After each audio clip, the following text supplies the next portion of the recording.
What's going on? This is Al B. As you can see, we back at the Vibe Lab with another episode of Vibe Lab on Air. Today, man, we got somebody special in the mix. You know what I'm saying? We got somebody special in the mix. I'm gonna have to give him the proper introduction.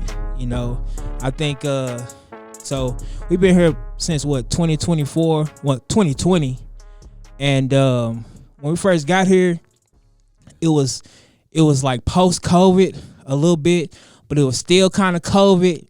So, you know, I was thinking like, oh man, you know, I don't know if I made the right decision by getting the space. You know, bookers is kind of slow, but you was one of the first persons, like one of the first people to actually book. And I was like, well, I didn't know that. Yeah, exactly. Okay. So you was like one of the first people to actually book. And I remember thinking like the name, like Castro, I was just trying to think of who could be coming into the studio named Castro. You know what I'm saying? I was like, I don't know. I guess we're going to see, because, you know, I've been doing this long enough not to judge up, you know, a book by the cover. You know what I'm saying? So Castro, I'm like, okay. But when you came in, you had like a hip hop swag, bro. Like all the way hip hop. And I just remember thinking like, bro, look like he about to like hit me with some bars. And you know what I'm saying? Like when you came in, you had your own beats. You made your own beats. True. And you came in and you hit me with exactly what I thought you was going to hit me with, which was some bars. You know what I'm saying? So I appreciate that, Al. Yeah, I was like, okay. Yeah, I can get jiggy with this because I'm a hip hop fan, you know, just all around. And not even just that, you know, every time that we have something at Vibe Lab, I know it's probably a handful of people that's going to support me, somebody that I can, you know, look to supporting Vibe Lab, and you definitely one of them. You know I appreciate what I'm saying? It, man. No, I appreciate you, bro. So, likewise, Al. Likewise. Yeah, so we definitely, look, man, I want to just, you know, we're going to go ahead and do this interview, man, and okay. I appreciate you, bro. You know, I really do. So, likewise, Al. Yeah, for sure, sir. Bro, for sure. So we just going to start the interview off by asking you the question, which is your name, Intl Stro. You want to elaborate and tell the people why you go by Intl Stro? Because I know your mama didn't name you that. No, that's not on my birth certificate. Well, when I started rapping, like seriously, it was when I was still in high school, and when we had moved back here to the States, my sister went to Gettysburg for a soccer camp, but that's real close to D.C. So she got me a shirt that just says D and a C on it. Yeah. And my last name is Castro, so everybody started to call me Don C.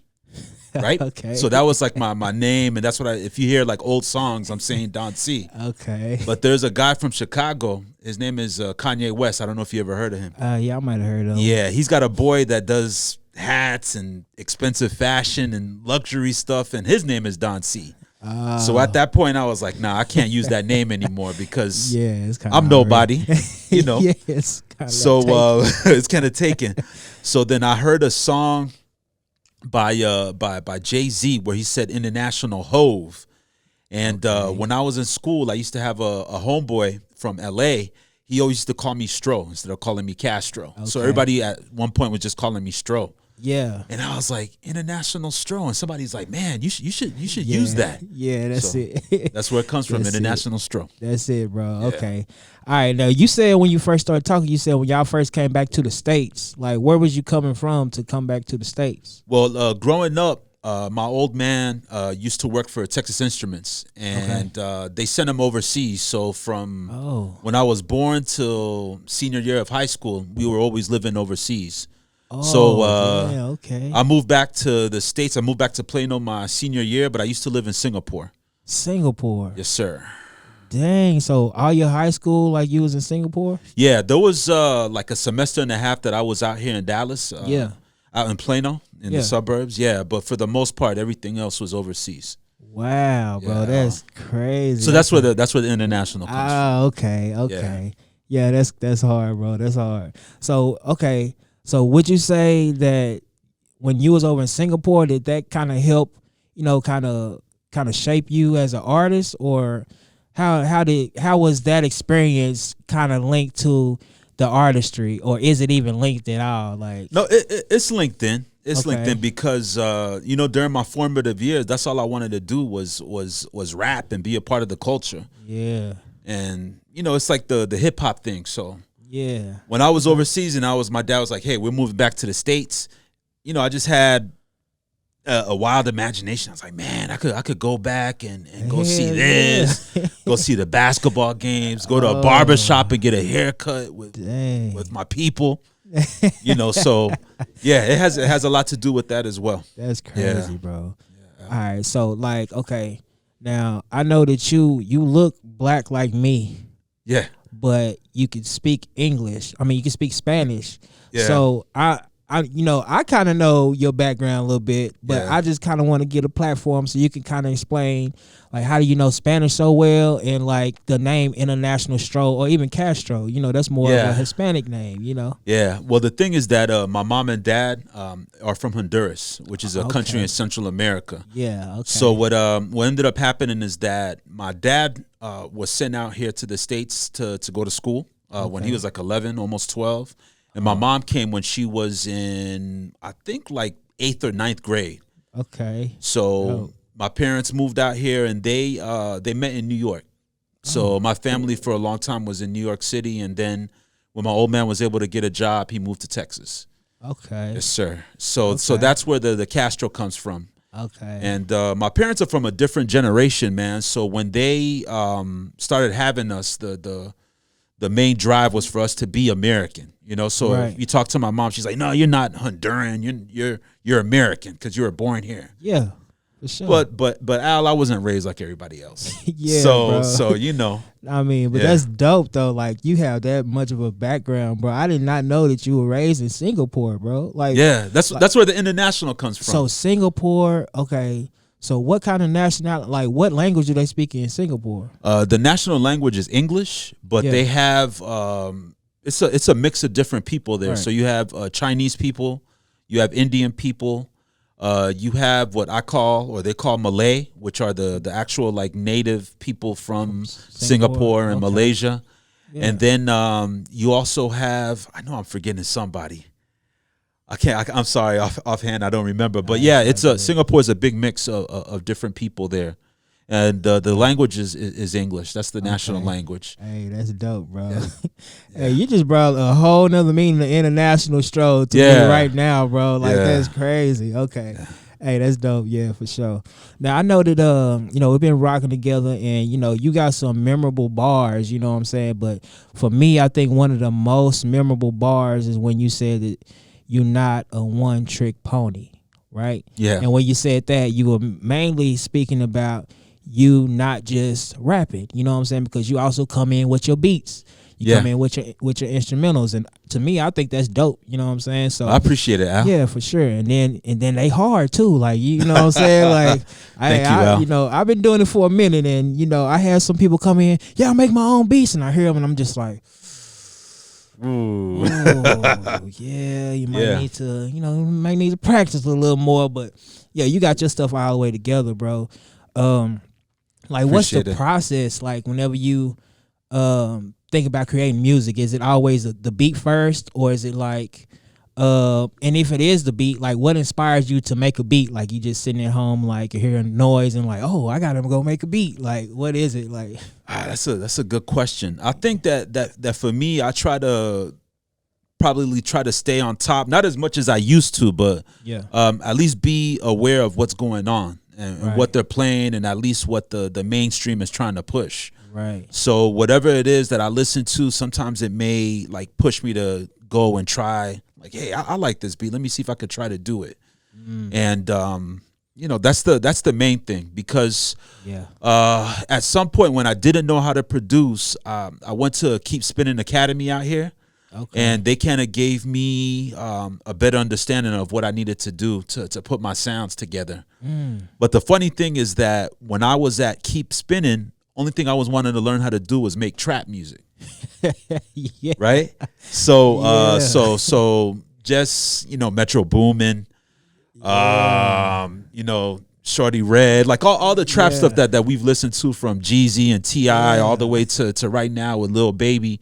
It's like, that's the sound. That's pretty much what I think is going on, and I wanted to like learn how to do it. Yeah. So I don't know. I mean, to go back to your question, it's just if I listen to something and it like sparks my interest, or I'm like I get captivated by it, then that makes me want to go to the computer, or go to my MPC inspiration, right? And figure it That's out. what I was about to ask. You make your beats on MPC, right? Yeah, I make it on MPC, and then the first program I ever learned was called Acid. I think that they call it something different now. I know that it got bought out by a bunch of different companies, but they always send, or whenever they sell it, they give you a whole bunch of loops, and you just put all the loops together. Okay. Okay. Now you said you went to Keep Spinning. What's that, bro? I don't think I heard of that. Keep Spinning is a school out here in Dallas. There's a gentleman. His name is DJ J Clip, and J Clip started this DJ school. So for people who were interested in learning how to spin, how to DJ, he formed a school, an academy, for you to go and learn how to DJ. But at the same time, he works with a guy, well, two guys, Job Bourne, I think that's his name if I'm getting it correct, and then the guy who taught me, his name is Dreek, and they do production. So Fruity Loops, MPC, Machine, they know how to pretty much do everything. So I went there to pretty much learn all the basics, because with Acid, only thing I'm doing is just putting loops together, but they taught me how to do the drums. They taught me how to figure out the keys to different samples, and they gave me like an introduction into that. I had no idea. Shout out to J Clip. His name is DJ J Clip. Yes, sir. That's dope, bro. And I think it's always good too if you really about trying to grow and progress, like investing in yourself and saying, hey, I'm gonna go to school and like learn this a little more. You know what I'm saying? Yeah. That's pretty much what I did too. All right. So what was my next question? Okay, so you make your beats with the MPC. So whenever you make your music, I know that it's not just trap music, right? It's not trap at all, right? Yeah. So the type of music that you make, like how do you know who to gear it towards? Like how can you, or have you discovered a niche, and like how have you like cornered a market to like market your music, or have you done it yet?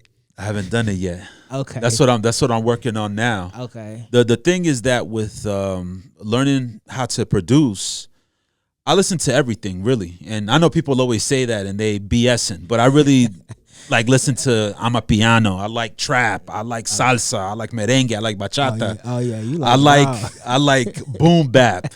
I like drill. So it's like I listen to all of those, and it's just the toughest thing I think for me is that because I learned how to rap early. Yeah. And I could pretty much rap to anything. The problem is finding out where I need to focus it.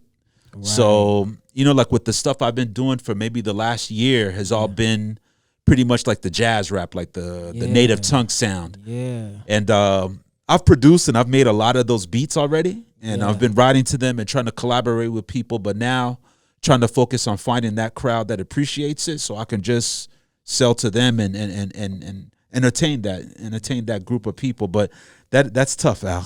That's a tough ass question. Yeah, I know, bro. And, I think that's it's hard to do, and it's hard to do, but it's kind of like you're in a good position because you're not in this lane where everybody is flooded. It's not like a flooded lane where it's just like, where do I fit in? It's almost like you're in your own lane. And it's just like, okay, I just got to figure out what I need to do in my lane instead of being on I-35 stuck in traffic just sitting there. You know what I'm saying? So definitely. Yeah, so it's a good thing that you are in your own lane. So as far as like producing, do you have any like producers that you kind of look up to that kind of inspired you to be a producer, or can you name like 2 or maybe 3 producers? Okay. I grew up on a lot of different music, but when I was in, like, I always like to call it my formative years, like middle school, high school, I was very much a boom bap person. Okay. So in the boom bap lane, I would definitely have to say RZA. Okay. Because I grew up loving Wu-Tang. DJ Premier. I used to listen to a lot of Gangstar, so that's another producer that I always look at. Okay. And for the third person, That's tough, Al.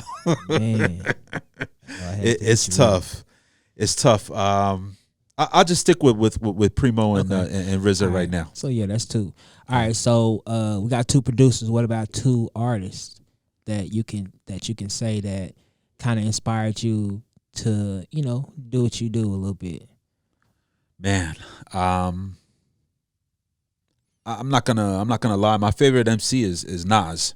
Okay. So I grew up a lot with Nas during those years. So that's one of the guys that inspired me to like pick up the pen and really go hard and do it. Another artist, there's a whole bunch of them, but I think maybe I would go ahead and throw maybe like Kanye West in there as well. Yeah, Kanye is that guy. Yeah. Kanye is definitely a genius. Yeah. For me, Al, if I'm allowed to elaborate or whatever, it's like I didn't grow up like in any circumstances where I was having to do anything illegal to survive. If you know what if you know what I mean.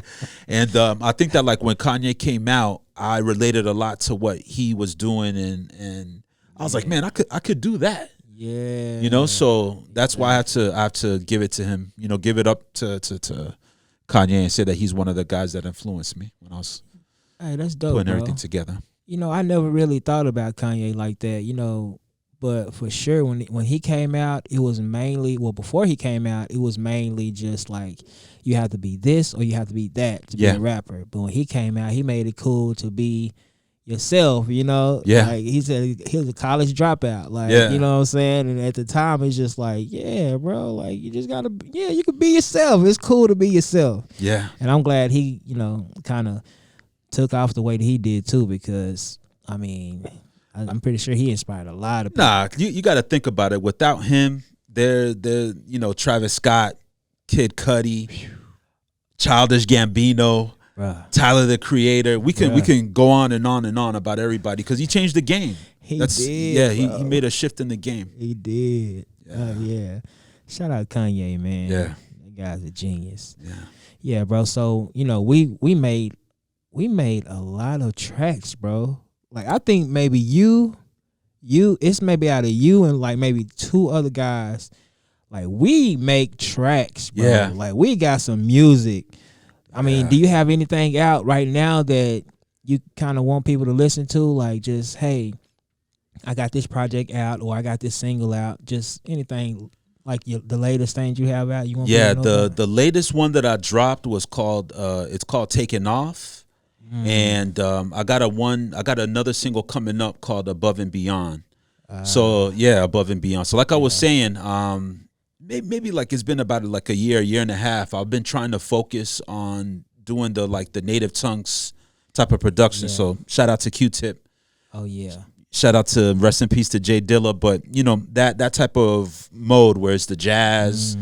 The hard drums. Yeah. And I think the only thing that I've been working on that they didn't do was how heavy the bass is. Because, like Low End Theory is known for having the bass, but now with the technology, you can make that sub bass go crazy. So that's probably like the only thing that I've added to the formula. Okay. But sure. So Taking Off and then also Above and Beyond. And that's on pretty much all the DSPs. Oh, yeah. If they want to check it out. Yeah, Taking Off. That's my jam too. I appreciate it. Thank you. Man, yeah, for sure. Hey, y'all gotta tap in. Y'all gotta tap in with my guy, man. He makes some dope music and it's different. You know what I'm saying? It's something different that a lot of people ain't doing right now. All right. Other than that, bro, man, we're gonna go ahead and wrap up the interview. I mean, all right. we pretty much done. You wanna tell everybody, where to follow you on your social? No, definitely on all the platforms. It's just and it's International Stro, so it's INTL STRO, INTL STRO, and I'm on everything. Follow me. I'm on Twitter, Instagram. I'm on X. It's called X. Yeah, X. X the platform. Yeah. X. And and on Instagram too, and then Facebook and YouTube. Just check for me, and I appreciate it. Yeah, for sure. Thank you, Al. And you'll do collabs and stuff too, right? Yeah. If For myself, I'll do the collabs, and if somebody got a song and they do drill or they do trap or whatever it is that they do, if they need me to go and sing, I could sing a little bit. I'm about it. Just hit me up. Hit me in the DMs. All of that. All of that, man. All of that. Hey, man, as you can see, man, tap in with my guy, man. You know what I'm saying? He's out here doing it. Like I said, he's in his own lane. He's in his own lane. So if you want something different, you know what I'm saying, something that's different than what everybody else is doing, you got to tap in. Other than that, man, it's Al B with the Vibe Lab. That's it. Peace. Peace.